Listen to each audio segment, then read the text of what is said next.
Hello everyone, এক চলক পরিসংখ্যান।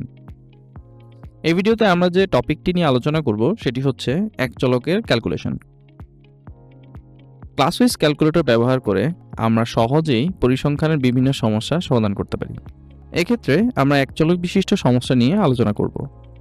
প্রথমে হোম কি প্রেস করে স্ট্যাটিস্টিক্স অ্যাপটি সিলেক্ট করে ওয়ান ভেরিয়েবল অপশনটি সিলেক্ট করতে হবে।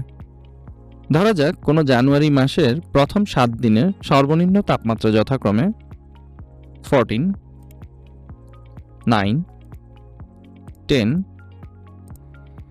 13, 10,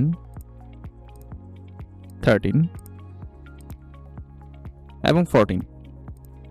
এখন এক্সিকিউট অথবা ওকে কি প্রেস করে ওয়ান ভেরিয়েবল রেজাল্টস অপশনটি সিলেক্ট করলে ডেটাসেটটির বিভিন্ন মান পাওয়া যাবে।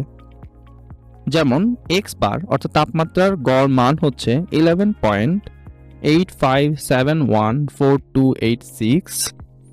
তাপমাত্রার সমষ্টি summation of x equals to 83, variance 3.836734,694, standard deviation equals to 1.958758457।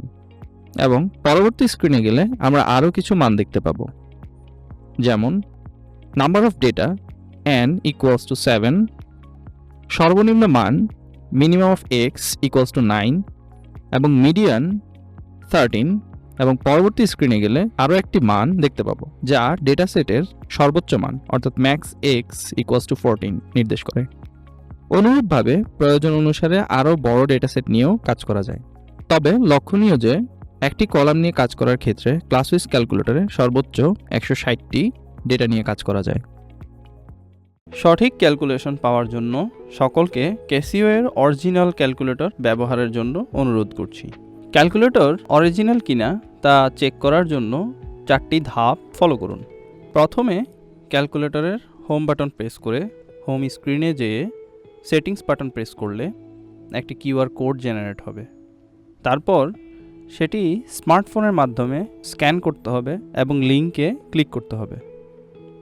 লিঙ্কটি ক্যাসিও ওয়েবসাইটে নিয়ে যাবে। সেখানে স্ক্রোল করে নিচে গিয়ে চেক লেখাটির উপরে ক্লিক করতে হবে। সর্বশেষে যদি নীল টিক চিহ্নটি দেখায় তাহলে বুঝতে হবে ক্যালকুলেটরটি অরিজিনাল। ভিডিওটি দেখার জন্য সকলকে ধন্যবাদ।